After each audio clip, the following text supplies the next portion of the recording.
My job at a remote toll booth has one rule: never look back. The first night, the ad was simple enough. Overnight toll booth operator needed. $25 per hour. Must be comfortable working alone. Minimal supervision. I wasn't in a position to be picky. Rent was overdue, my fridge was empty, and my job prospects were thin. A quiet night shift in the middle of nowhere. I could handle that. The booth was located off an old highway deep in the mountains, miles away from civilization. When I first pulled up for my shift, the air was thick with fog, rolling in dense waves over the asphalt. A single streetlight flickered above the booth, casting long, twitching shadows. The booth itself was small, barely big enough for the desk, an old chair, and a rusted filing cabinet tucked into the corner.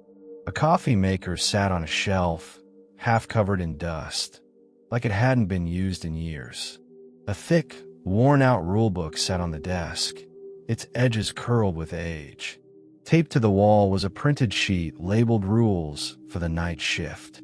It contained only one directive: do not look back. I stared at the words for a long time, my skin prickling with unease. It had to be a joke, some old employee's idea of a prank. With a shrug, I sat down, took a deep breath, and waited for my first customer. Hours passed in silence. The only sound was the occasional chirp of unseen insects and the low hum of the booth's ancient heater. Midnight came and went without a single car. I found myself dozing off, my head bobbing forward, when suddenly, knock, knock. A sharp rap on the window jolted me awake. My heart pounded as I looked up, expecting to see a car, but the road was empty. The knock came again, softer this time. A man stood just outside the booth. He was gaunt, with hollow cheeks and sunken eyes. His clothes looked outdated, like something out of the 1950s. There was no car, just him, standing in the middle of the road. I hesitated before sliding the window open an inch. Toll's $3. The man didn't move. He stared at me, unblinking, his face pale under the flickering light. "You should close the window now," he said, his voice dry, rasping. A shiver ran down my spine. "Sir, do you need? Close the window. And whatever you do, don't turn around." A cold dread crept over me. I didn't move. I didn't even breathe. The night felt thicker, pressing in from all sides. The booth's tiny walls suddenly seemed suffocatingly small. Then I heard it. A sound behind me. A low, wet whisper, too close. The hair on the back of my neck stood up, and my fingers trembled against the counter. I clenched my jaw, forcing myself to keep my gaze locked on the man outside. "Close the window," he whispered again. I did. My hand shot out, slamming the glass shut. The second it clicked into place, the whispering behind me stopped. The man outside smiled, nodded once, and then disappeared. 1 second he was there, the next, gone, like he had never existed. I sat frozen, my breath coming in short gasps. My hands ached from gripping the edge of the desk so hard. I didn't sleep for the rest of the night. The next morning, as the sun barely crested the horizon, my replacement arrived. A stocky man in his 50s, with tired eyes and a permanent scowl. He grunted a greeting, but I barely heard him. I was already halfway to my car, eager to put distance between myself and the booth. Before I could leave, though, he called out, "Hey." I turned, my body still coiled with unease. He pointed to the wall inside the booth. I followed his gaze and felt my stomach drop. The rule sheet, the one I had read at the start of my shift. It wasn't the same anymore. The bold, black text had changed. Now, beneath "do not look back," there was a second rule, written in shaking, uneven letters. "You did good, but they know you're here now." I left without another word, and as I pulled onto the empty highway, something moved in my rearview mirror. something that shouldn't have been there. The shadows behind me. The cold night air pressed in against the glass of the toll booth, thick with an unnatural stillness. The silence was absolute. No wind, no rustling of trees, nothing but my own breath fogging up the window. My shift had barely started, and already I felt that creeping sensation slithering up my spine. The first night had been terrifying. That voice, the one that came from somewhere just beyond the booth, whispering, pleading, demanding. I hadn't turned around. I'd followed the rule, and yet something felt irrevocably wrong. Tonight, I would get answers. The road that led nowhere. At exactly 11:58 p.m., the headlights of a single vehicle pierced through the dark. The same black sedan from last night. It rolled up to the booth, its engine purring like a beast waiting to strike. The driver sat motionless, hidden in the shadows, face obscured by the reflection of my overhead light. I swallowed hard. Tolls $5. No response. I glanced at the clock. 11:59 p.m. Almost midnight. My fingers twitched. Last night, the money had already been waiting for me, as if the driver had known the toll in advance. But now nothing. The longer I stared into that car, the heavier the air inside the booth became. I could feel it, something shifting, the space around me compressing like an invisible hand pressing against my skull. Then, a single bill slid out of the open window. A crumpled $5 bill. I hesitated. My pulse thudded in my ears as I reached for it, my fingers brushing against the paper. And that's when I heard it. A whisper. Don't. Look. Back. The words slithered through the booth, but they didn't come from the car. They came from right behind me, the reflection in the glass. I froze. My entire body screamed at me to turn around, to see what was there. But I clenched my jaw so tight it ached. The rules. Follow the rules. I forced myself to keep my gaze on the windshield of the car, but then I saw something that made my blood run cold. In the glass, my reflection was there, but it wasn't alone. A shape stood behind me, just barely out of focus. A sliver of a figure, its head tilted unnaturally to the side, mouth stretched into something that wasn't a smile, but an open, gaping void. I could see it, but I couldn't turn around. My hands trembled as I grabbed the money and shoved it into the register. The car's window began to rise, slowly closing. But just as it reached the top, I saw the driver lean forward into the light for the first time, and my breath hitched. It was me, a perfect copy of my face, staring at me from the driver's seat, lips moving but no sound coming out. The car pulled away before I could react, swallowed by the night. I gasped, chest heaving, hands gripping the counter, so hard my knuckles turned white. And then, as the clock struck midnight, the voice behind me spoke again. You're next. The forgotten names. I didn't sleep after that shift. I went home, locked every door, closed every curtain, and sat on my bed shaking. Something was happening to me. Something I didn't understand. I needed to talk to someone. I grabbed the employee manual, the one that old man Curtis had tossed at me on my first day. Flipping through the pages, I searched for anything that could explain what was happening. And then I found it. A section labeled, Previous Employees of Toll Station Number 86. There were only 3 names. Daniel R. Terminated. Stephen K. Terminated. Raymond P. Status unknown. But here's the thing. No last names. No dates of employment. No details. Just those words. Terminated or unknown. And beneath that list, written in shaky handwriting, one final sentence was scrawled across the page. They looked back. I slammed the book shut, heart hammering in my chest. What happened to them? And more importantly, what was going to happen to me? The third night. I almost didn't go back. Every fiber of my being told me to quit, to leave this cursed job behind. But something compelled me. Like an invisible thread was wrapped around my ribs, pulling me back to that tiny booth in the middle of nowhere. The night was colder than before. The air smelled metallic, like blood and rust. I sat stiffly in my chair, waiting, dreading the sound of an approaching car. At exactly 11:58 p.m., the headlights appeared. But this time, it wasn't the black sedan. It was something else. Something wrong. A vehicle unlike anything I'd ever seen before. Its shape shifting, flickering, as though it were struggling to exist in this world. The engine didn't purr. It groaned. I couldn't move. The window rolled down. But there was no driver. Just a hollow, empty space where a person should be. And then, from that empty darkness, a voice, whispering, rasping, dripping with something ancient and hungry. "You've seen too much."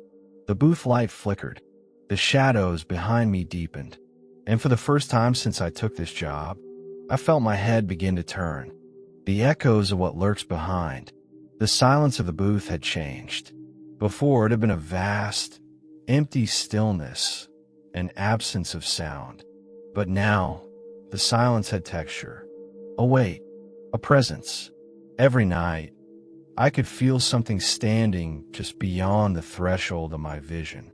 The rule had kept me alive so far, but what if it wasn't enough? A shift that feels wrong.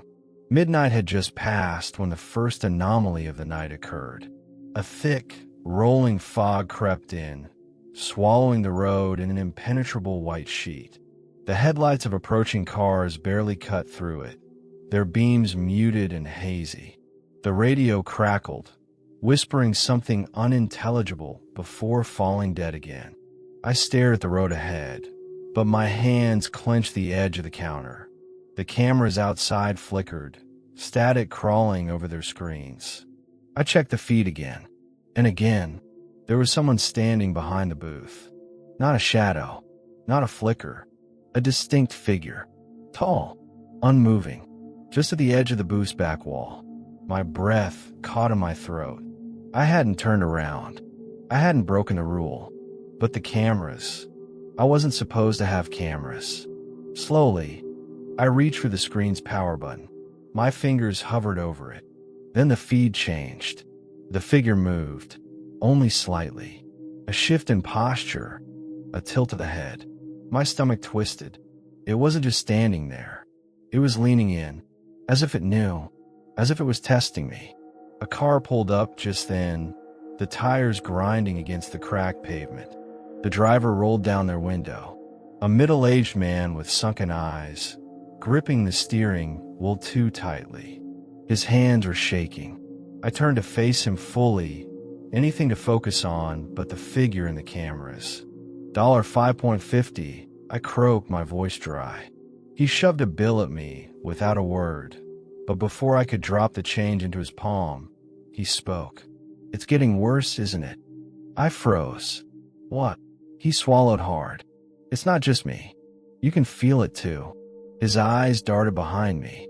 His fingers clenched around the wheel, knuckles whitening. I wanted to tell him he was wrong, that this was just an old road, a forgotten job, that I was fine. But the words died on my tongue, because he wasn't the only one looking behind me. The next car in line, a sleek black sedan, had its driver's side window rolled down. And inside, a woman with hollow cheeks and wide, terrified eyes was staring right past me, at something behind me. I clenched the money in my fist, my pulse a violent drum against my ribs. "Sir," I whispered, keeping my eyes on his. "What do you see?" His jaw tightened. His breath hitched. Then, voice trembling, he muttered, "It's smiling." Breaking the rule. The cameras went dark. The radio let out a single, ear-piercing shriek before cutting to silence. And then, something knocked on the back window. A slow, deliberate tap. Tap, tap. My body locked up. My vision swam. Every nerve in me screamed to stay still, to follow the rule, to just hand the man his change and let him drive away. But my fingers weren't listening. My head turned. I barely caught a glimpse. A fraction of a second. A movement too fast to process. And then the lights went out. The world swallowed me whole. What hides in the dark? The lights died in an instant. The world outside the booth turned into an abyss. An endless, ink-black void swallowing the road, the trees, and the sky. Even the headlights from the waiting cars were gone, as if the darkness had consumed them. I couldn't see my hands. I couldn't even see the booth around me. I existed in pure emptiness, breath shallow, pulse hammering in my ears. And then, tap, tap, tap, a slow, deliberate knock on the back window. I had turned around. I had broken the rule, and now it knew. I squeezed my eyes shut. My mind screamed at me to move, to do something, anything, but my limbs refused. I felt trapped in my own body, paralyzed by the overwhelming sense that I wasn't alone in this suffocating dark. Then came the breathing, shallow, ragged, right against my ear. A rasping inhale, a slow, wheezing exhale, something too close. I swallowed a cry, my throat burning with fear. I willed myself not to react, not to acknowledge it, because acknowledging it meant letting it in. I gripped the edge of the counter with trembling fingers, feeling my nails dig into the surface. If I just stayed still, if I just waited long enough, maybe the lights would come back. Maybe it would go away. Then, in the distance, a voice whispered my name. Alex. It was barely audible, slithering through the darkness like an unseen hand reaching for me. I gasped. My body jerked. And in that moment, the air around me shifted. Something moved. A rush of cold air swept past me, and the sense of something standing just behind me disappeared. And then, the lights came back on. The aftermath. I stumbled back, blinking against the harsh fluorescence. My heart still thundered in my chest, my body rigid with terror. The world outside had returned, but something was wrong. The road ahead was empty. The cars that had been lined up, the frightened man, the woman in the sedan, were gone, like they had never been there at all. I turned wildly, my breath ragged. My station was the same as before, the desk, the cash drawer, the radio. But on the counter, where my hand had been gripping only seconds ago, there were marks. Deep, jagged claw marks, gouged into the surface. Not by me. Something else had been there. A new visitor. A car approached, its headlights piercing through the lingering mist. It rolled up slowly, almost hesitantly. The driver, a man in a faded brown jacket, rolled down his window. His face was gaunt, his expression unreadable. $5.50, I managed to say, my voice hoarse. He didn't hand me money. Instead, he studied me with careful eyes and said, "You looked, didn't you?" I felt the blood drain from my face. Listen to me." His tone sharpened. "You need to leave. Now." My stomach churned. I can't. This is my job." He shook his head. "Not anymore." He hesitated, then lifted his sleeve. My breath hitched. His forearm was covered in scars. Deep, brutal scratches running from wrist to elbow, as if something had torn into him. "I worked here once too," he muttered, "before I broke the rule." Dread coiled in my gut. "How did you?" He didn't answer. Instead, he nodded toward the road. "I was lucky enough to get out," he whispered, "but I don't think you will be." Before I could respond, he reached into his pocket, pulled out an old key, and set it on the counter. Then, without another word, he drove off, disappearing into the fog. I stared at the key. It was rusted, the metal stained with something dark. And then the radio crackled to life. Through the static, a voice, low, guttural, murmured, You let us see you. Alex, now we'll never leave you alone. No way out. The radio's crackling voice sent a violent chill through my body. You let us see you. Alex, now we'll never leave you alone. I slammed my hand on the power switch, cutting the radio's transmission, but the static continued.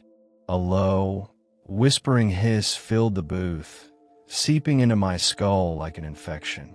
The rusted key sat on the counter, gleaming under the flickering fluorescent light. My hands trembled as I picked it up, its weight strangely heavy in my palm.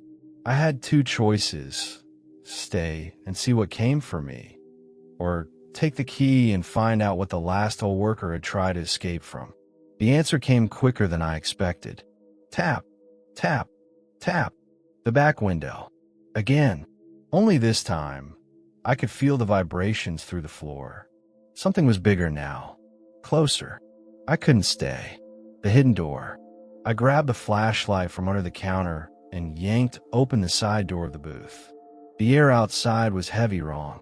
The usual forest hum of insects and rustling leaves had vanished. Everything was dead silent. With shaking hands, I ran my fingers along the rusted key. My mind reeled. There were no locks at the booth, no doors that required a key. Unless I turned back inside, my eyes scanning the booth in desperation. That's when I saw it. A hatch under the counter, a metal outline barely visible against the grimy floor. A trapdoor. I dropped to my knees and wedged the key into the lock. It fit perfectly. With a deep breath, I twisted it. The lock clicked. Below the booth, a sharp metallic smell hit me as I pulled the hatch open. The passage below was dark.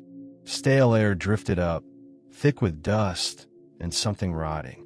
I hesitated, but then the booth lights flickered. The shadows at the edge of the woods moved. Something stepped out. I didn't wait to see what it was. I grabbed the flashlight and climbed down. The second my feet hit the cold cement below, the hatch slammed shut above me. I was plunged into absolute darkness. The tunnel of lost workers. I forced my breathing to steady as I flicked on the flashlight. The tunnel stretched ahead, a narrow corridor of damp stone. Rusted pipes lined the ceiling, dripping water onto the floor. The smell was worse here, like something had been left to rot for years. I walked forward, my footsteps echoing, and then I saw them. Carvings. Along the walls, dozens, no, hundreds of carvings. Scratched into the stone, overlapping, desperate. Don't look back. Don't let them see you. They are always watching. It never stops. Then I saw the names. James L., 1978. Kyle M., 1982. Randy S., 1995. Alex B., 2025. My name. My blood turned to ice. My name was already here. The flashlight flickered. Something was breathing in the dark. The other workers. A metallic clatter echoed behind me. I spun the light toward the sound and nearly screamed. There were figures at the end of the tunnel. Not just one, not two, dozens. Their bodies were twisted, elongated things that once might have been human. Skin sagged over protruding bones, eyes sunken deep into their skulls. Their mouths were stitched shut, black thread winding through cracked lips. But their eyes were wide open, and every single one of them was staring right at me. I stumbled back, my flashlight shaking. One of them, a man wearing the shredded remains of a toll booth uniform, lifted a bony hand. He pointed at my feet. I didn't want to look, but my eyes betrayed me. At the base of the tunnel, right where I had stepped, the words had changed. Alex B., 2025 now. I gasped. My breath hitched. The figures moved. No escape. I turned and ran. The tunnel twisted and turned, a winding maze of dripping stone. My heartbeat thundered in my ears, my flashlight beam bouncing wildly against the walls. I could hear them behind me. The scrape of bare feet against the cold floor. The low, shuddering breaths. The tunnel led to a rusted metal door. I grabbed the handle and pulled. It didn't budge. I slammed my fists against it. Let me out. The breathing behind me grew louder. Closer. I turned. They were right there. The stitch-mouthed things. The past workers. And at the center of them, stepping forward, was the one I had seen on the camera. The smiling one. It tilted its head, its grin stretching too wide. Its teeth were not human. They were jagged slivers of bone, protruding from bleeding gums. And then, without moving its lips, it whispered, "You broke the rule." The lights went out. The last toll worker. I don't remember what happened next.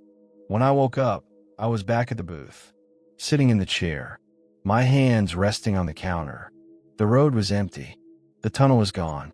The only sign that anything had happened was the rusted key still in my pocket and the carvings on the wall just below the desk. New words had appeared, scratched deep into the wood. Don't look back. Don't break the rule. There is no escape. And below that, Alex B., 2025. The radio crackled. A voice whispered, "Next shift begins at midnight." And I knew then, I can never leave. End.